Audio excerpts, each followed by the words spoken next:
And please silence all your cell phones before the ceremony begins. And a quick safety brief. The doors are behind us and anything should happen. And all the exits are unlocked. We have the men's restroom over here to my left and the women's restroom to the right.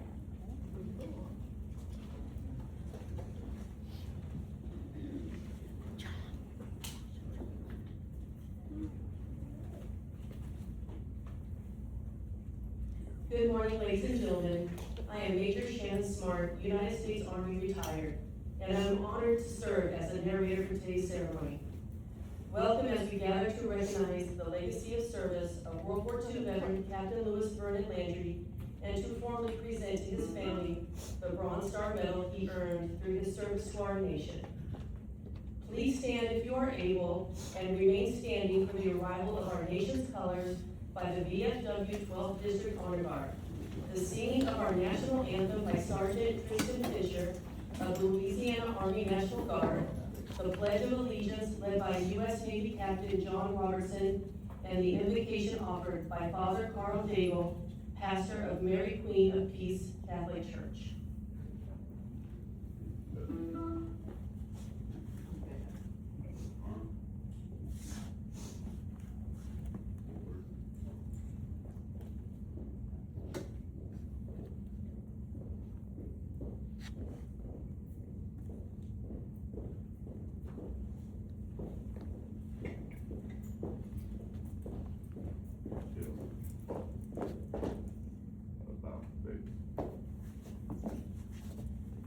Present the colors.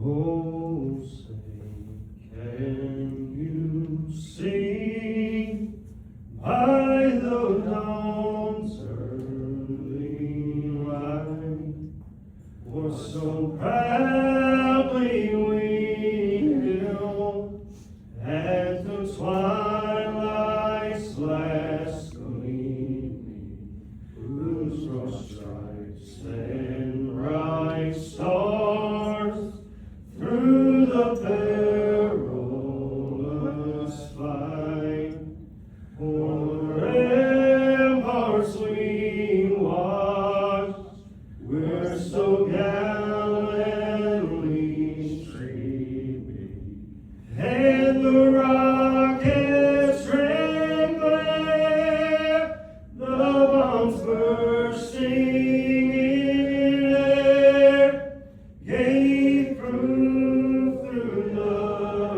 night that our flag was still there. Oh, say does that star-spangled banner yet wave o'er the land of the free and the home of the brave?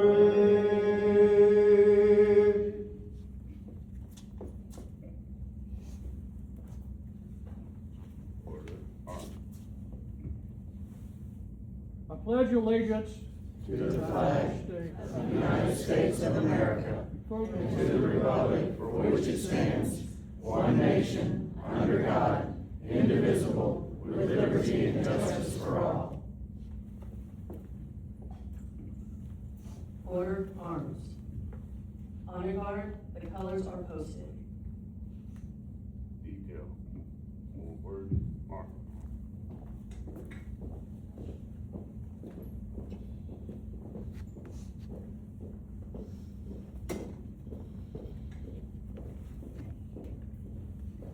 Please remain standing for the invocation.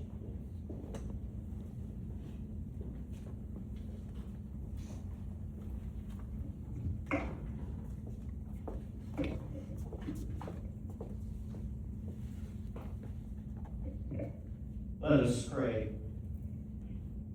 Heavenly Father, as we gather for the posthumous presentation of the Bronze Star Medal for Dr. Louis Vernon Landry, we thank you for his sacrificial service to his country and the local community.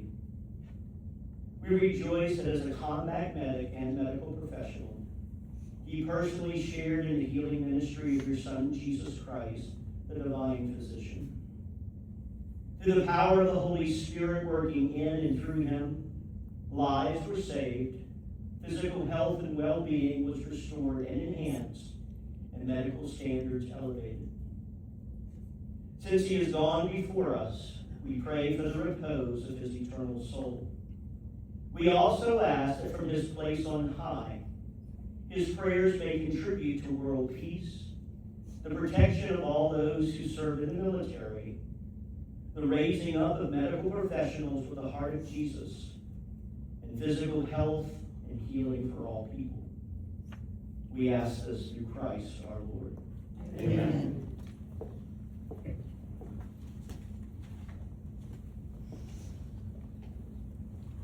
Thank you, Father Carl. Ladies and gentlemen, please be seated.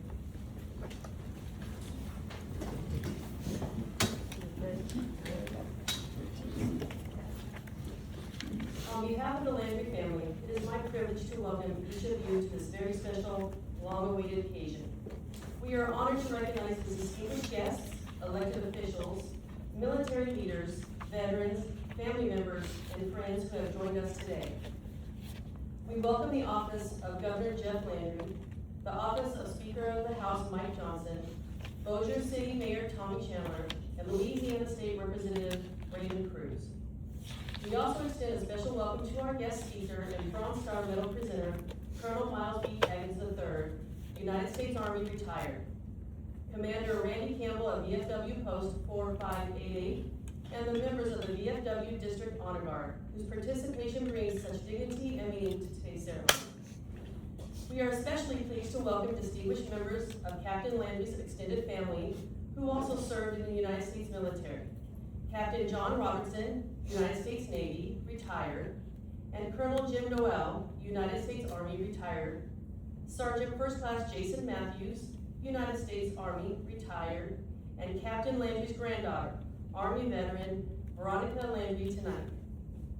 We also recognize Sergeant Tristan Fisher, whose rendition of our national anthem helped open the ceremony so beautifully.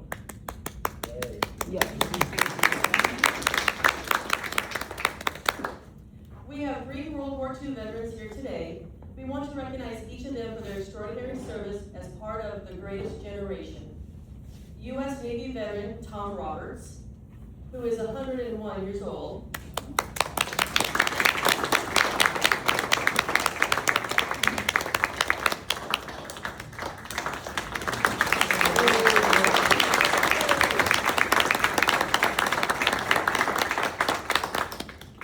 United States Air Force veteran George Penfield, who is 100 years old.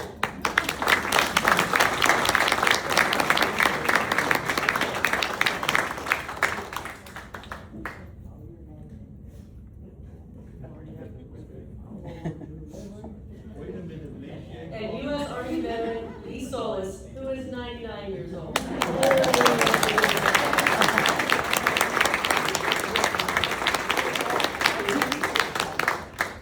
Thank you so much for your service.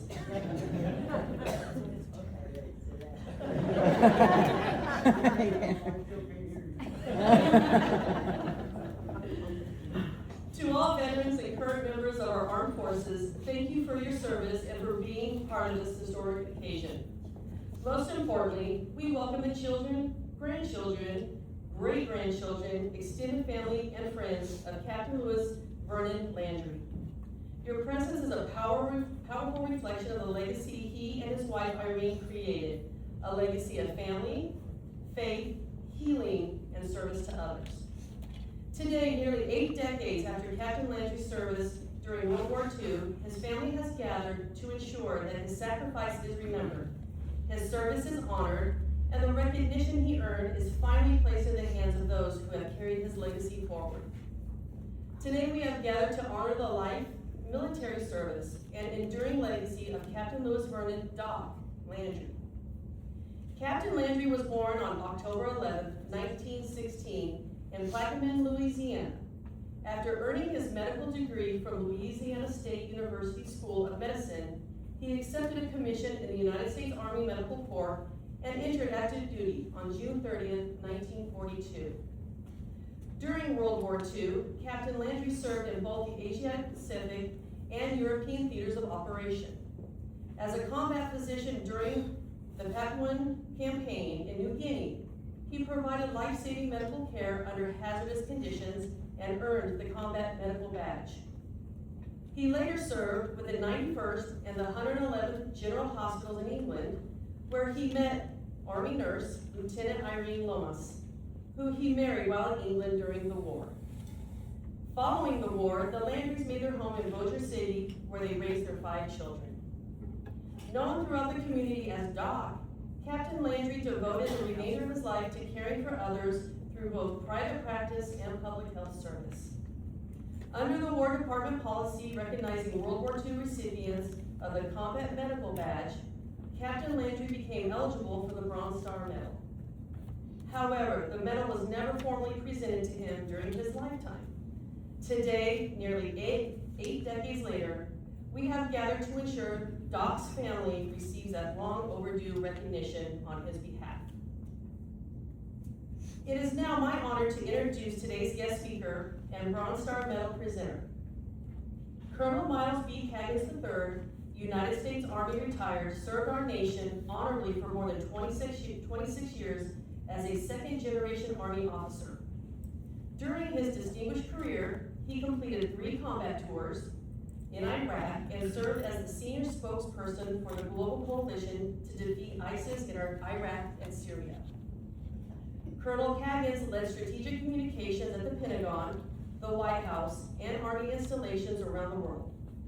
He continues his service to veterans and our nation through his work in the international affairs and as a member of the National Board of the Military Officers Association of America, as well as Iraq and Afghanistan Veterans of America. He is also a life member of the VFW and charter member of the Command Sergeant Major A.C. Cotton VFW Post 12209 at Fort Hood, Texas. Colonel Caggins' connection to military service spans generations. His father served in Vietnam, and his grandfather served in the Pacific theater during World War II. Ladies and gentlemen, please welcome our guest speaker and Bronze Star Medal presenter, Colonel Miles B. Caggins III.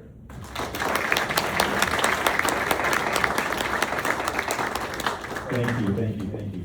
What an honor to be here today. Everybody looks so bright and beautiful. I had a chance to meet several of you as you walked in, and this is somewhat of a family reunion that it seems we've had here. And I want to share with you my journey to being in your presence today. I was serving in Iraq in 2009 as a spokesman for the 4th Brigade of the 1st Armored Division in Southern Iraq. We were about 4,000 soldiers in the area about the size of Louisiana in Southern Iraq. And I was running social media for the brigade and representing these soldiers in the media. And I received some DMs, direct messages in Twitter, social media app messaging app. Veronica Landry was messaging me. At the time, Veronica, raise your hand, Veronica, for those who don't know you, Doc's granddaughter. At the time, Veronica was a producer at the KFOX, the local Fox affiliate morning show. And she said, "Hey, Major, I have an idea. You have all these soldiers out here who have great stories, and we want to start this segment on the local news back here in El Paso called the Wednesday Warrior segment. And here's what I need you to do." She gave me a long list of videos and photos and biographies of these stories, setting up special phones so the soldiers could call back, and the Wednesday Warrior segment was born. And this was the beginning of Veronica and I working together, and really the beginning of me just saying yes to everything Veronica had. Those yeses continued. I was in a position where I was able to help Veronica into a role where she served as commanding general speechwriter. And during that time, Veronica was more than a speechwriter. She was a good idea fairy. And she added the general, a 2-star general, to her list of people who said, "Yes, we will do what you say, Veronica." And so later on, as we've gotten to know each other the past 16 years, there have been more yeses. In 2022, Veronica and her husband, who is a veteran, Chris, they were married in Colorado.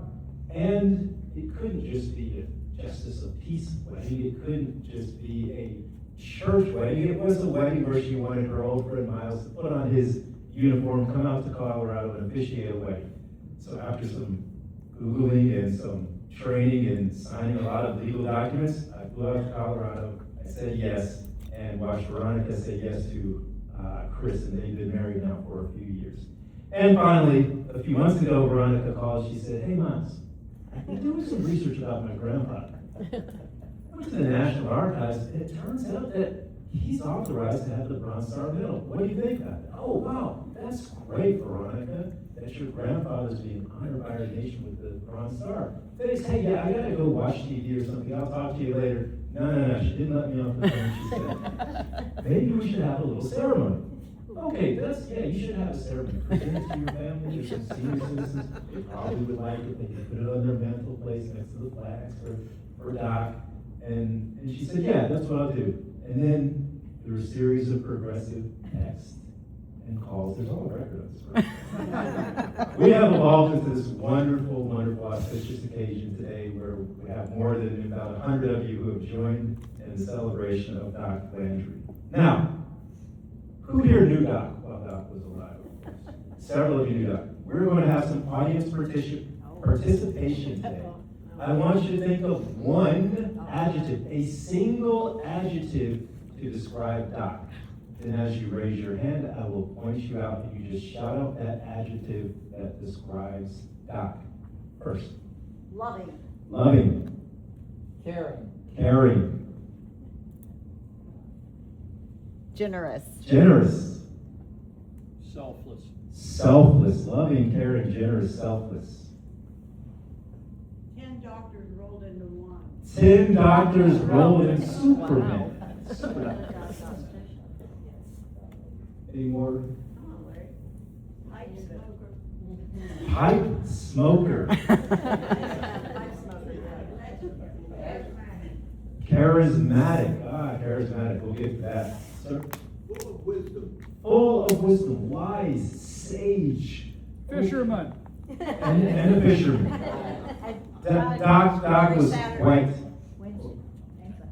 Doc was quite the fellow. So we know about him. Let's talk a bit about what. Raise your hand, Larry. You There- want to say something? Oh, Very good diagnostician. that's what I said. Very good diagnostician. That's what he was. All right, caring, wise, smart, high-smoking, fisherman, charismatic, probably a good storyteller too. And we have a story to tell about Doc's life. I want you to picture, go back with me to the 1940s, World War II, and take a long journey with me on a boat packed with soldiers to an island just north of Australia.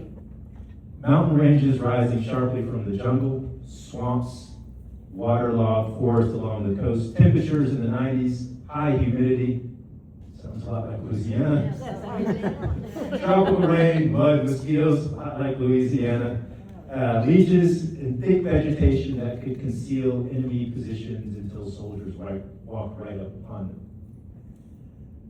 On top of this, what our soldiers faced was malaria, dengue fever, poor nutrition, and a ferocious Japanese foe that was fighting for every inch of that island.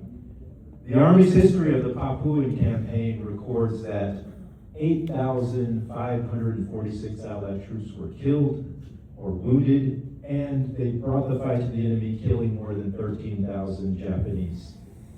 The Army also recorded 27,000 cases of malaria. Unfortunately, our hero Doc also had malaria from the Papua New Guinea campaign. For every 2 men who became, this is quite a fact, for every 2 men who became battle casualties, 5 went down with fevers. So disease, non-battle injury has plagued our wars and definitely plagued our wars in World War II. Combat created patience, the jungle created patience, and disease created patience, and this was the operating environment that Doc was in. He treated soldiers under hazardous combat conditions during the Papuan campaign, and he earned the Combat Medical Badge. Later, he was reassigned to England. Long journey over to England, much nicer weather in England. Food probably was slightly better, but certainly not as good as Louisiana. And that's where Doc performed more than 300 medical procedures. Through Veronica's outreach to the National Archive, we found a memorandum from Doc's supervisor that listed every procedure Doc performed in England. I'll take down through some of these procedures that he performed working at a salary of about $350 a month. 145 closed reductions, 2 open reductions, 45 Kirshner wire procedures, we'll get into that in a moment, 42 skin grafts, 31 secondary closures, 5 amputations, a couple of appendectomies, 2 bursectomies, 9 sequestrectomies, 1 procedure known as a tentotomy, and 15 lumbar sympathetic blocks. Some of these terms deserve a picture. I spoke to a doctor in the house earlier to get these terms right. The K-wire. Who knows what a K-wire is? There's a couple of doctors who know what a K-wire is. Perhaps you got a broken bone somewhere along your life. The Kirshner wire is a thin metal pin used to hold broken pieces of bone in position. Picture a slender steel pin passing through bone to keep a difficult fracture aligned while it heals. A sequestrectomy deals with a different problem. Sometimes we have serious injuries and infections that can leave a piece of bone dead and separated from the healthy bone around it. Now, a bone that has a damaged piece inside the bone, the surgeon must locate and remove that fragment so the bone around it can heal. Did I get that right, Doc? Yes, sir. Okay. This is what Doc Landry was doing.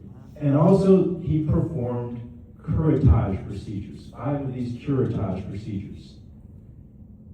This is a narrow surgical tool with a tiny spoon-shaped end.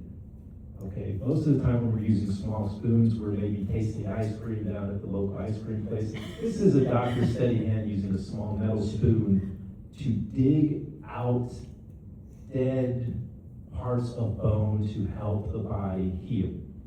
This is what Doc Landry did. This is the talent he had, and this is the service he provided to his fellow servicemen. Each of those more than 300 procedures represents a person. That person is a son, a brother, a service member, a friend in need, and Doc was the doctor there to help them get home and have a life that they can continue to live of service to our nation. Along the way, Doc and his steady hands happened upon a young, beautiful lieutenant, Irene. Now, I did deploy to Iraq 3 times, and I assure you that there were some young, beautiful lieutenants, but they were far away from wherever I served. But Doc was charismatic. Doc had what the kids would call game. And he was able to pick up the most beautiful nurse, make her his wife there, and they built this beautiful family after the war. A little bit about the Bronze Star. Did you know that during World War II there were more than 200,000 Bronze Stars presented to our service members fighting in Europe and the Pacific? Some of these Bronze Stars were were earned by people you may know. Who here are movie fans? Has anybody watched On Golden Pond? Yes, On Golden Pond, 12 Angry Men starring Henry Fonda. He earned the Bronze Star for his service in the Pacific. Gentlemen, I know some of you in here watch Gunsmoke. My dad would make me watch these Westerns growing up. Gunsmoke. James Arness, he fought in Anzio in Italy and earned the Bronze Star.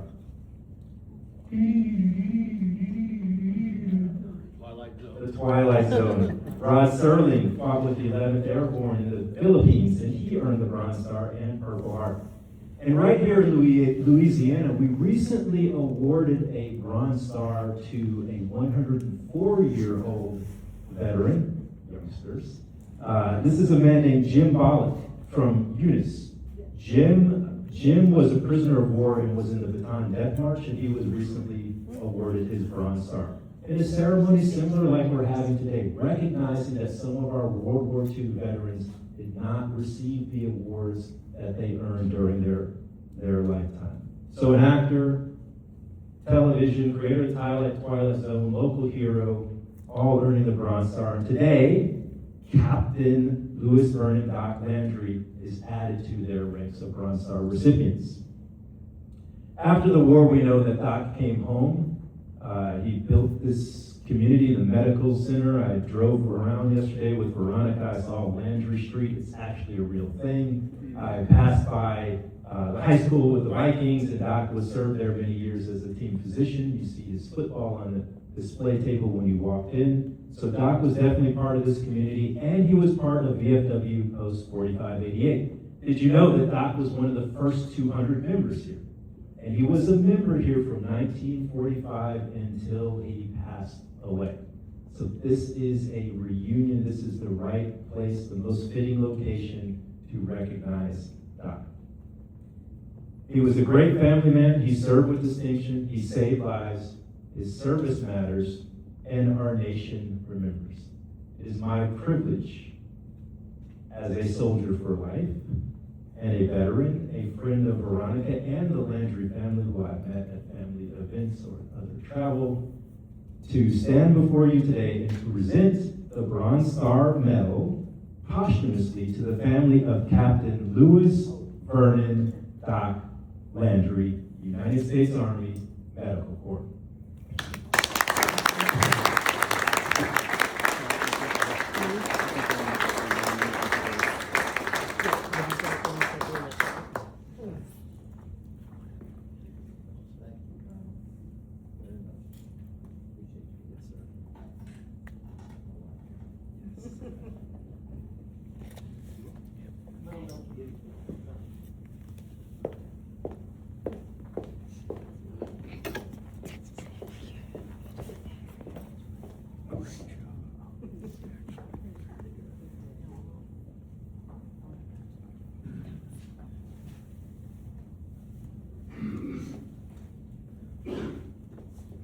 Forgot to orchestrate you coming with it. Okay.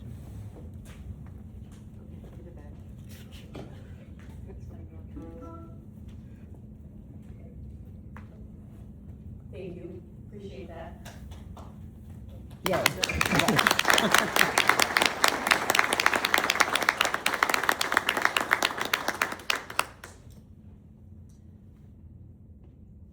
Retired Army Colonel and physician Jim Noel will now say a few words on the Bronze Star Medal and its official description.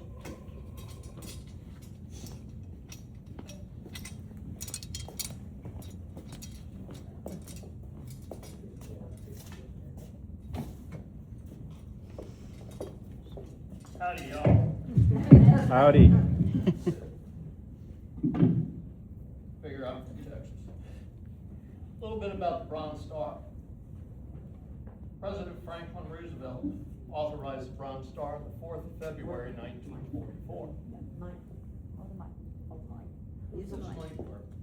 There you go. 4th of February, 1944. Now, World War II started on the 7th of December, 1941. A whole lot of folks served between 1941 and 1944, and so they were not awarded a Bronze Star at that time because the Bronze Star didn't exist. So Colonel Russell Reeder proposed the award in 1943 because there should be a ground combat equivalent to the Air Medal that was being awarded to our air combat troops. General George C. Marshall thought this was a great idea, and the Bronze Star was created. Initially, it was given for acts of bravery and wounded for those in ground combat. In 1947, many years after the war was over, the rules were expanded to include people who had won or were awarded the Combat Infantry Badge and the Combat Medical Badge. And then it was expanded to those who performed meritorious service during combat operations and applied to those that had won were awarded the Combat Infantry and the Combat Medical Badge. It is the fourth highest award for combat awards, the Medal of Honor being the top, the Silver Star, the Distinguished Flying Cross, and Service Award medals. Bronze Star was designed by Rudolph Freund of the Bailey Banks and Biddle Jewelry Company. It's a 5-pointed bronze star, 1.5 inches across, with a small raised star in the center. It hangs from a rectangular loop and a red and blue ribbon. Now, Good Colonel mentioned several Bronze Star awardees. Here's a few more. Audie Murphy. He was awarded the Bronze Star with V device. John McCain, you may have heard of him. He was awarded 3 Bronze Stars. Colin Powell, who pretty much ran the Desert Storm, Desert Shield campaigns, which I was part of. Some folks you might not have thought of one awarded Bronze Stars who weren't active duty military. Ernest Hemingway is a war correspondent. Andy Rooney is a war correspondent. And one of my past friends, Joe Galloway, famous for the Idrang Valley campaign and the movie We Were Soldiers Once and Young. Oliver Stone and Rocky Blyer of the Pittsburgh Steelers all were awarded the Bronze Star. So this award is rare and it's respected. And as I said, it's the 4th highest combat award within the military. To give some perspective, during Desert Storm, Desert Shield, 500,000 soldiers, airmen, and sailors were deployed. 5,000 Bronze Stars were awarded. That means 1% of the military. Therefore, it's a significant award, which military personnel and their families should be justifiably proud of, and the Landry family should be proud of Doc Landry's meritorious service in combat conditions.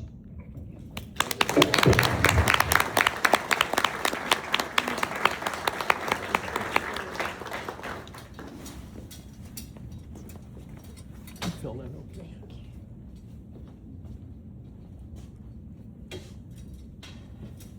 Okay, Kathy Landry would like to do some reflections. Come on up.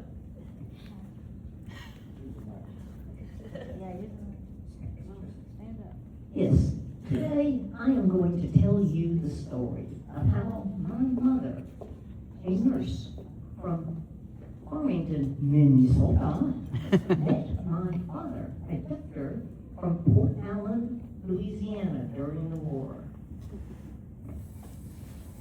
My father, Vernon, graduated from LSU Medical School in 1941, and as soon as the war started, he was snapped up by the Army because they needed doctors. And as you've heard, first he went to New Guinea, but then he also went to Australia for a little while. Then he was shipped back to the U.S. and sent to England. He always talked about transit ships. He said there was absolutely nothing to do. He hated it. But the only thing that happened was poker games. There was poker continuously going on. And I like to think that maybe he taught those people how to play hooray, a form of poker played in South Louisiana. Now my mother knew as she was graduating from high school that there was going to be a war. And she wanted to get in on it. So what did she do? She enrolled in the Augustana School of Nursing in Chicago, Illinois, and later worked at the Children's Hospital there. As soon as the war started, she was Johnny on the spot. She enlisted in the U.S. Army. She had to go down to Alabama for basic training. And it's not somewhere maybe in northern Alabama. She went in to get something to eat. But they couldn't understand the person from Minnesota, and she couldn't understand the people from Alabama. So she had to point at the menu to get something to eat. But she got something to eat. Eventually, she got through her basic training, and she was assigned immediately to England. And I have a couple of stories to tell that she used to tell when she was in England. They would catch rides sometimes with guys who could get a Jeep on the weekend. Once, when they were coming back, the fog was so thick that they were out in front of the Jeep with flashlights to keep the Jeep on the road. Another thing that they would do on the weekends is that they would wash the patient's hair if they couldn't get a ride on a Jeep to go sightseeing. You may say, how can you wash someone's hair when they are in bed? Well, I've seen it done, and it's very simple. You just get a piece of rubber, or in our case, plastic, put it under their shoulders, down into a bucket of a pitcher of water, pour some on, suds it up, pour it on, all the water goes down into the bucket. And I'm sure those soldiers who could not get out of bed were happy to have their hair washed after they'd been sitting in bed for several weeks. And then both my mother and my father were assigned to Cirencester, England, in a field hospital. He was in charge of the orthopedic ward. And he loved his bourbon. But you know, you could not get any bourbon in the ward. All they had was Scotch and English whiskey. He didn't want that. So what did he do? He requisitioned bourbon as a medical aid for his patients and wrote up orders. One day when he came in, he said to Irene, "What is happening to my bourbon? It is dwindling." She said, "Well, I'm just following your orders. Give them 1 spoonful of bourbon every night to help them sleep." He said, no, that bourbon is for me, it's not for the patients. My mother said there was just no way that she could keep working for him, so there was only one way out. She would have to marry him. That's not really true. That was her story. That's not true. They were in love, and they got married in both a civil and a church ceremony in April of 1944. This was 2 months before D-Day, because they didn't know when the war was ever going to end, if the war was ever going to end. They decided to strike while the iron was hot. Now, I'll give a little aside about Cirencester. My sister Chris and I actually went there in 2000, and we went to a museum. I saw an old timer there, and I said to him, "Do you know where that field hospital was for the U.S. in the war?" And he said, "Oh yes, come over here, right to a window." He said, "You see that green space right out there? That's where the field hospital was." So we actually got to connect with their story. Of course, then when the war ended, they were shipped back. But you know, it was not soon enough for me, because he got shipped to Fort McPherson, Georgia, which is in Atlanta. And on a cold and snowy morning in December of 1945, I was born.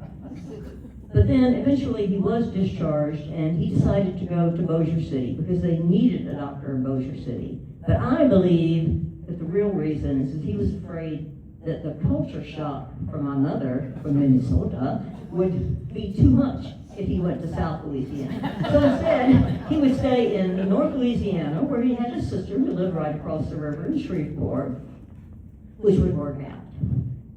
And we were then all born, everybody else was born in Shreveport except for me, because I had the privilege of being born in the Army hospital. But that is how my mother, from Farmington, Minnesota, met my father, Vernon, from Port Allen, Louisiana, and got married and lived happily ever after. Yay. Well done.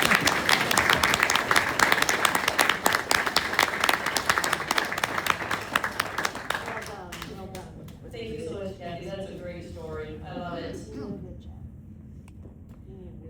Captain Landry's legacy belongs first to his family, but it is also woven into the history of Bossier City, the state of Louisiana, and our nation. We are honored today to receive several civic recognitions commemorating his military service and a long overdue presentation of the Bronze Star Medal. At this time, Captain Landry's children, Larry, Kathy, and Connie, will receive these recognitions. Our first presentation is on behalf of Governor Jeff Landry. Please welcome Mr. Bubba Sessions, Regional Director of the Office of Intergovernmental Affairs.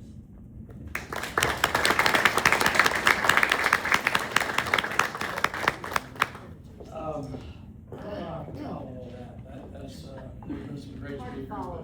I think you stole the show. I love those stories.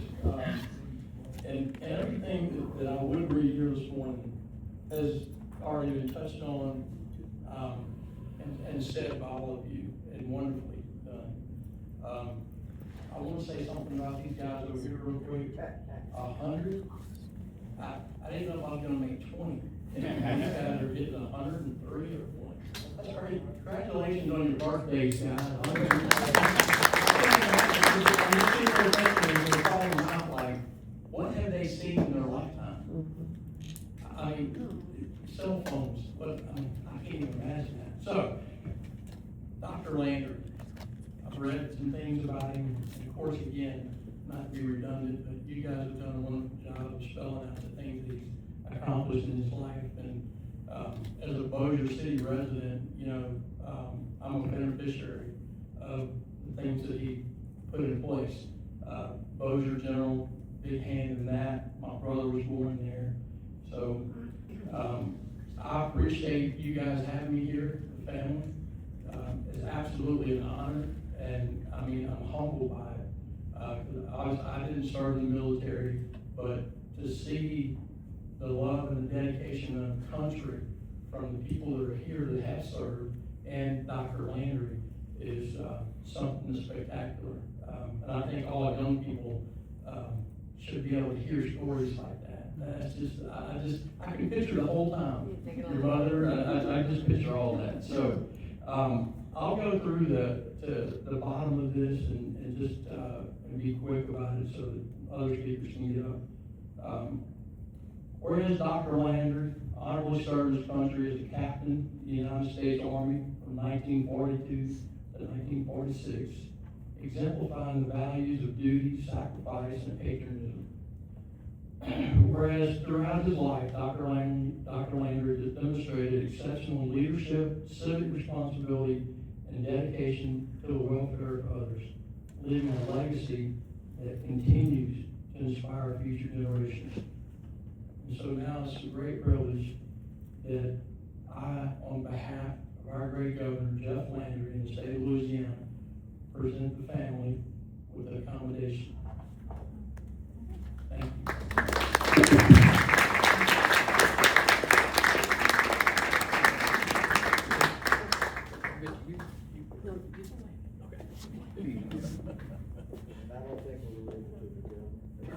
Well, listen, if it's not Louisiana, I bet you are. I bet you are. Thank you so much. Yes, sir. Thank you, Mr. Sessions, for the meaningful recognition from Governor Landry, and please extend the Landry's family sincere gratitude to the Governor. Our next presentation is on behalf of Speaker of the United States House of Representatives, Mike Johnson. Please welcome Pam Groff and Brandon Pastor, representing Speaker Johnson in his office, to make the presentation.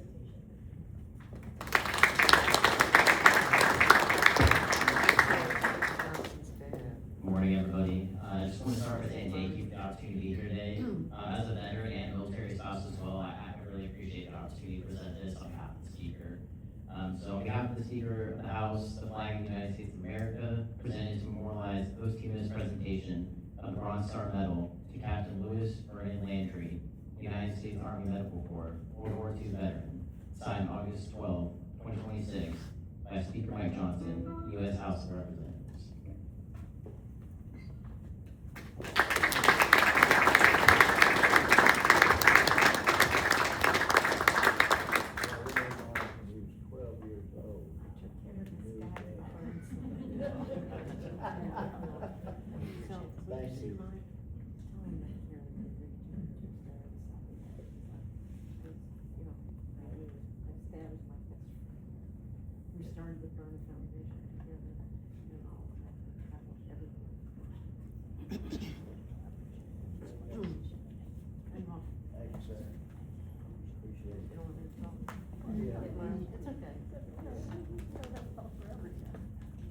Mr. Allen, Mr. Testor, and please extend the Landry family's sincere appreciation to Speaker Johnson.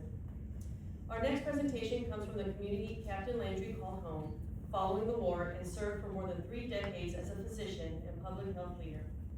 Please welcome Bossier City Mayor Tom Chandler to present a proclamation honoring the life, military service, and enduring legacy of Captain Louis Vernon Landry.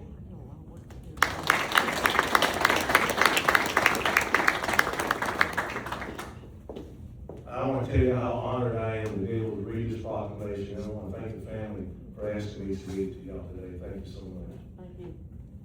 Whereas Dr. L.B. Landry devoted his life to the practice of medicine, to the care of the citizens of Bossier City and Northwest Louisiana, touching countless lives through his compassion, skill, and unwavering commitment to public health. And whereas after earning his medical degree from the Louisiana State University Medical School in New Orleans and completing his internship at the former Shreveport Charity Hospital, Dr. Landry established a distinguished medical career that earned him the respect and admiration of both his patients and his peers. And whereas Dr. Landry served as the chairman of the board of Bossier City General Hospital and played a significant role in the growth and advancement of healthcare services within our community. Whereas Dr. Landry honorably served his country as captain in the United States Army from 1942 to 1946, exemplifying the values of duty, sacrifice, and patriotism. And whereas throughout his life, Dr. Landry demonstrated exceptional leadership, civic responsibility, and dedication to the welfare of others, leaving a lasting legacy that continues to inspire future generations.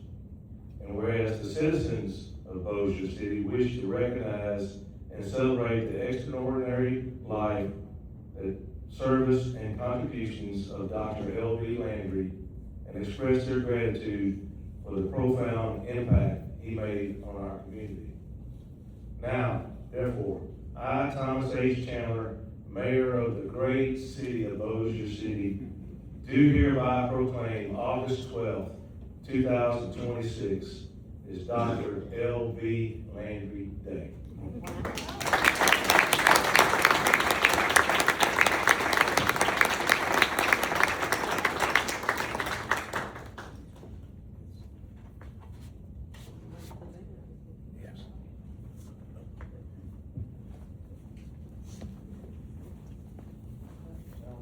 Very welcome, sir. Thank you, sir. Thank you.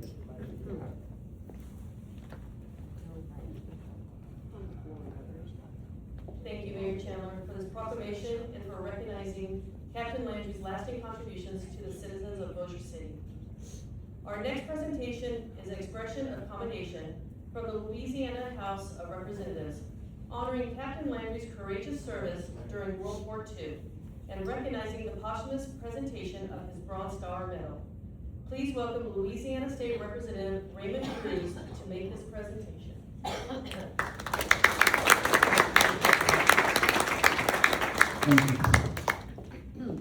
This is quite the ceremony, I gotta tell you. I'm very impressed, and I want to stress just how important it is and how great it is to have Veronica and Shannon and the Colonel all here to present and make this thing worthwhile. A lot of times in service, which I served active duty and reserve in the Air Force, you don't get any recognition unless someone brings it to you. So I thank you guys for doing that. I remember one time in England myself, after a conflict, the Colonel had us all sit down in a room. We're getting ready to go home the next day.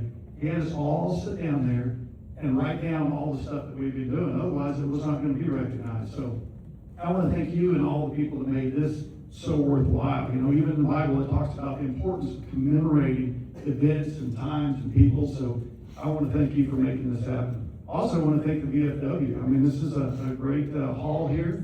I got to admit, I'm impressed. I've been to several VFWs, and I think this appears to be a very well-run one. So thank you all who put their time into that. This is another commendation. I think it's great. We've heard from DOD itself, the U.S. government, from Congress, from the state, from the governor, from the mayor, from the city, and now this is the state through really the district. So the district I represent is Bossier, pretty much North Bossier and Benton. So there are over 40,000 people here. So on behalf of those 40,000 people, I want to thank you for honoring Dr. Landry, and also, of course, for Dr. Landry and his service. Now, our great U.S. Postal Service was supposed to send me a nice formal one from Baton Rouge, and we ordered the formal one last Monday or Tuesday, and it's not yet here from all the way down to Baton Rouge. So I had my assistant at least print it on paper, so y'all can take this home until it gets here, sometime in December, I guess.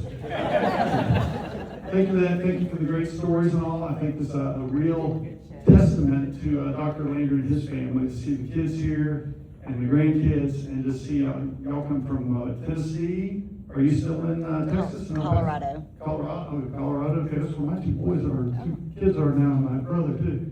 And where else? I heard somewhere. Texas. Okay, so it's great for y'all to come here to Bossier City. You probably didn't know where it was, other than being part of the family. Bossier City didn't get heard a lot, but I'm just going to repeat just a few things here. We know what whereas means, but some things in particular I want to bring out here was being part of the Bossier Parish Health Unit, being the director right here. So that's an important thing to be part of the public health system here. Director DeSoto and Red River Health Units in '72. He diagnosed his own ALS, which many of y'all know is Lou Gehrig's disease, and worked through that. So that's a real testament to his character. He also served as the board, as chairman of the board for the Bossier City General Hospital. He was a member of the Bossier City Chamber of Commerce Board of Directors, a member of the St. Jude's Catholic Church, the Knights of Columbus, the St. Jude's Men's Club, the Bossier City Lions Club, the Shreveport, Louisiana Medical Societies, the Southern Medical Association, and the AMA, the American Medical Association. So this guy was engaged in community, which is really good to hear, because I don't know if you've noticed, but the younger generation sometimes doesn't, right now, seem to have that pull to participate in community. And I pray and I hope that we'll encourage them to become a part of the community and make those contributions locally when they can. He also made an incredible contribution just to healthcare generally in Northwest Louisiana.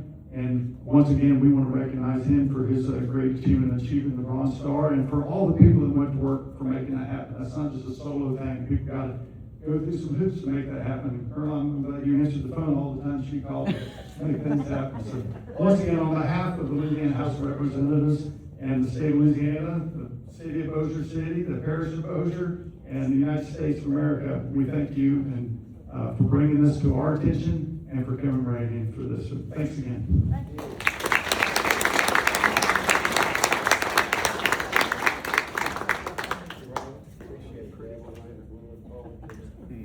Thank you very much. Thank you very much.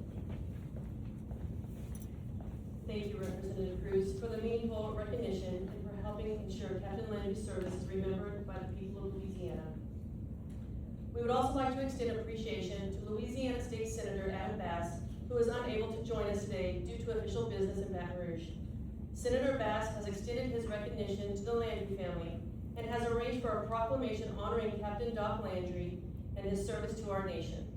Although the proclamation will be received by the family at a later date, we are deeply grateful to Senator Bass for adding the recognition of Louisiana State Senate to this very special occasion. Through these presentations, Captain Landry's service is once again affirmed and remembered. And nearly 8 decades later, his courage, compassion, and sacrifice continue to be honored by his community, his state, and his nation. Ladies and gentlemen, please join me once again in thanking our civic leaders and representatives.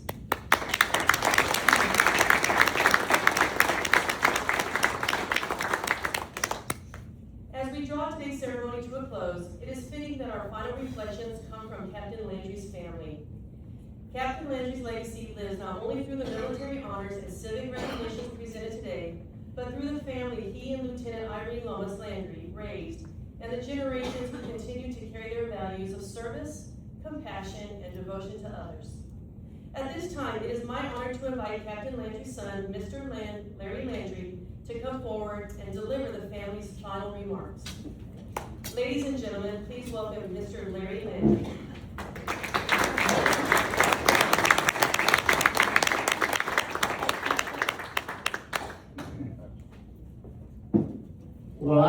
thank everyone for being here today. Lord, this thing started small and grew like a big mushroom. Thanks to my Lord. First of all, I would like to thank members of the greatest generation, our three older veterans over here, for showing up, being here. What a great day. And it was great to meet you.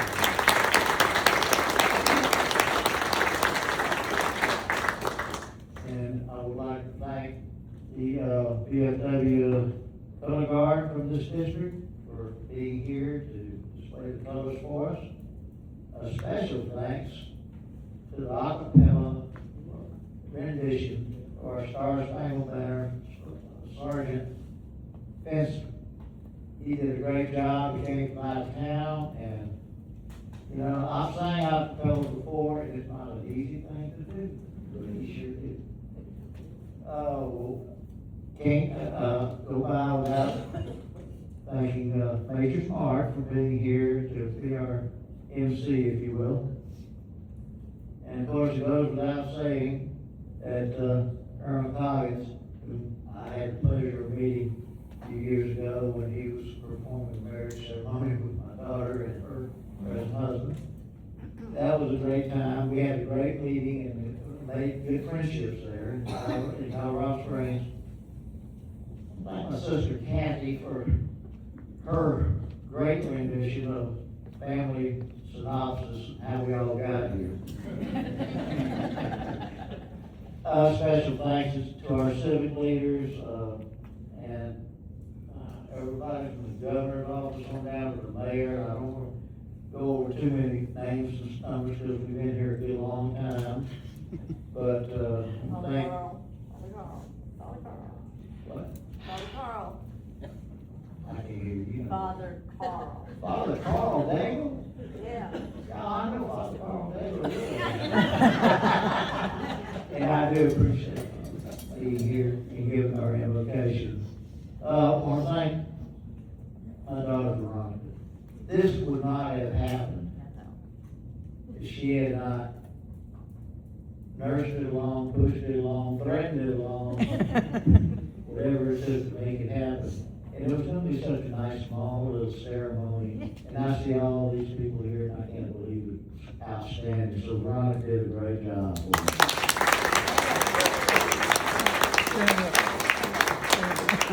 I'd like to thank Randy Campbell, the post commander, for allowing us to use his facility and to help get this thing organized and promoted. I would like to thank, last of all, but not least, all my family, all of our friends, close friends. I've got cousins from South Louisiana. I've got friends from in town. Lord, I had people show up, and I didn't ever think they would ever show up for this. But they never came up here, always been down there. But anyway, we're all here, had a good time. It was nice. It was very educational, I think. And so, with that, I say thank you all for being here.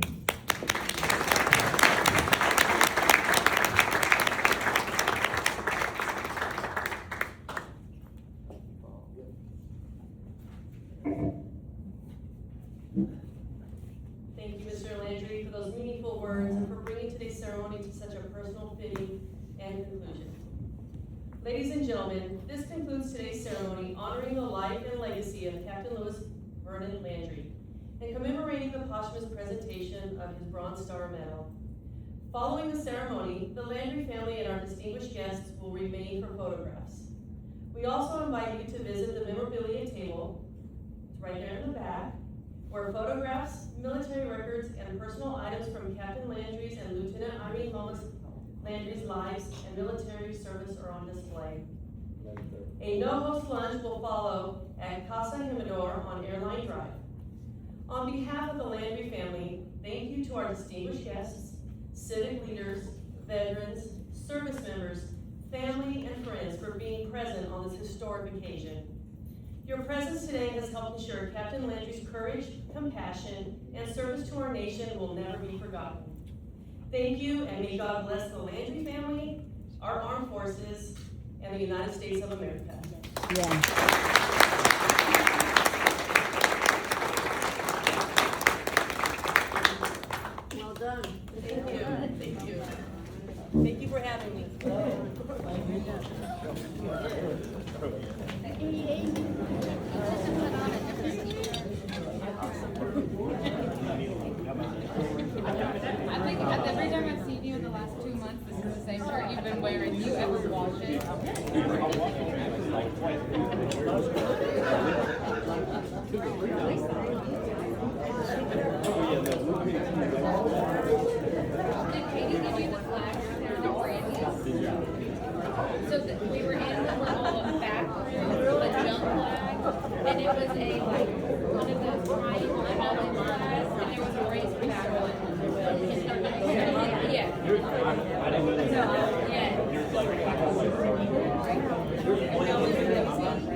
immediately showing the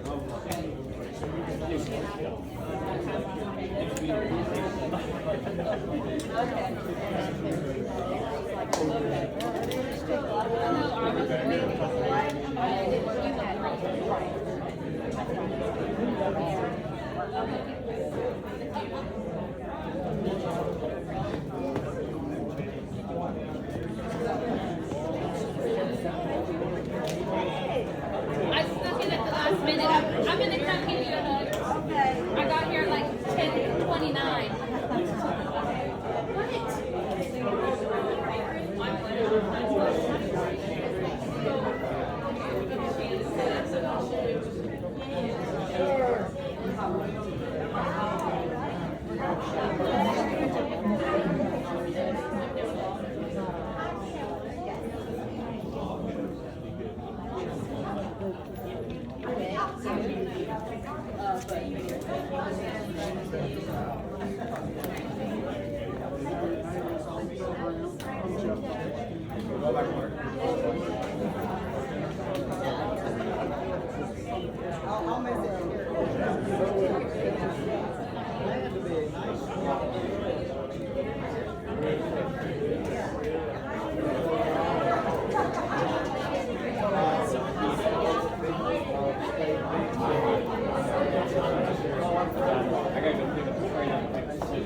What a storyteller. All my speech right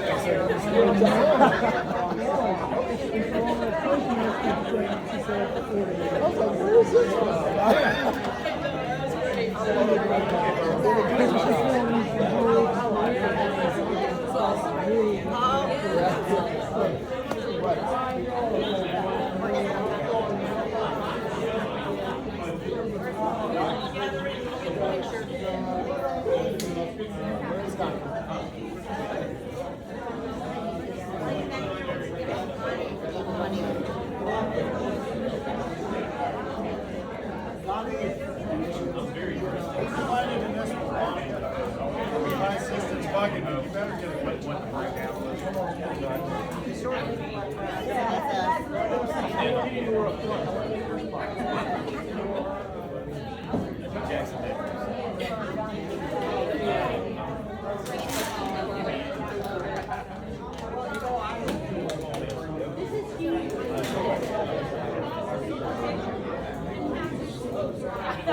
I think you went straight. I'm sorry I was okay, wait a second. Let's do this in order. There we go.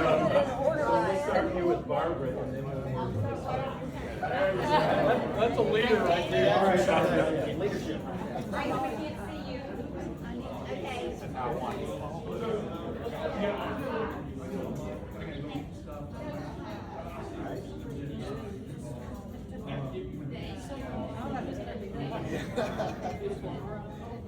Shannon, okay, we're all looking at you, Shannon. Okay. Want to say dog?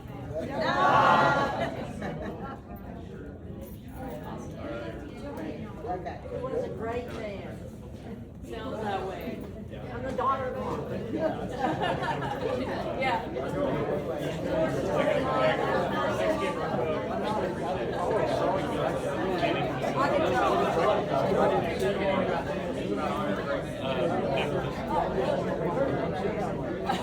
I can't see this thing.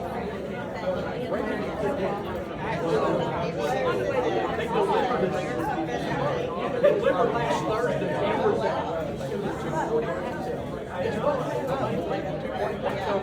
They just sold it.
like that, Jack Samuel.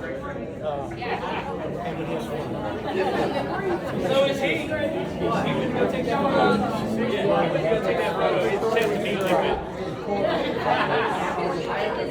no, I did this first. Just stand straight up. Get a little lift. It's just the way it works out. Between the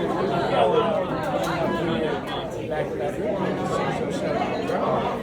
You're not going to put 5 kids in a car. Right, that's right. And times were different back then.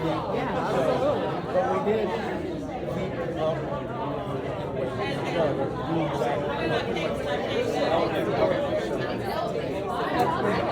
like, this is so awful. I mean, I can't like when he said, I remember somehow she's stopped by my house and my daughter. That was okay. I remember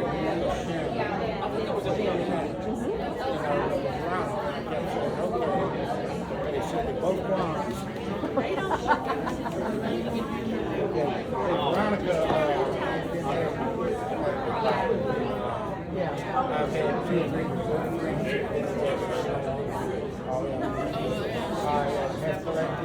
at the high office that I have collected friends on the street who are military. It's just one of those things. It's hilarious. And,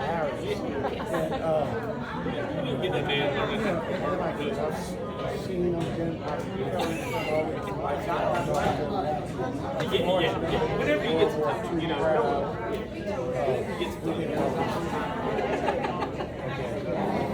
I've let them know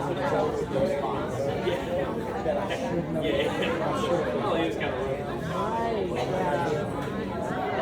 When I worked with a lot of the World War II guys, process operator that hired them.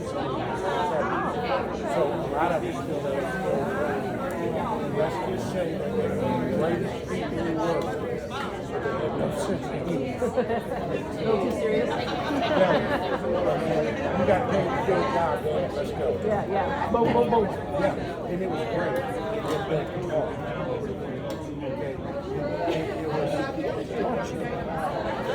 Loved working with them, stood them. It's different. Electronics is killed us. Oh, absolutely. 100%. I remember the first time that I saw a woman said, oh yeah, I don't have to worry about it with my kids right now. He's got one of these. And that was I mean, at least in the future, you still had to use a payphone. right, but now we see that there's no payphone. No, you literally can't. It's like a thing of the past. So,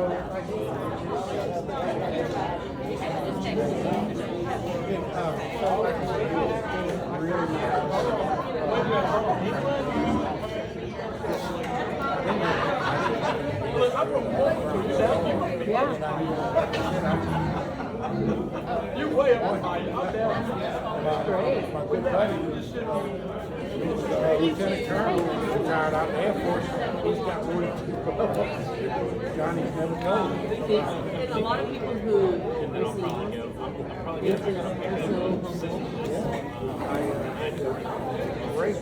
I'm working with a Marine sniper. I had the training. I did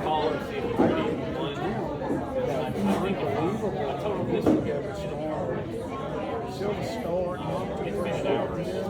and this guy used to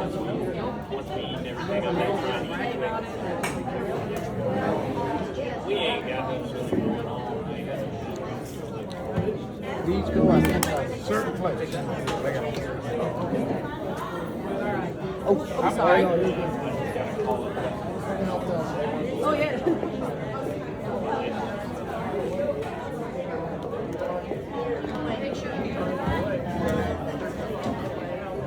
I'll get it, Mozzie. I mean, just like your family.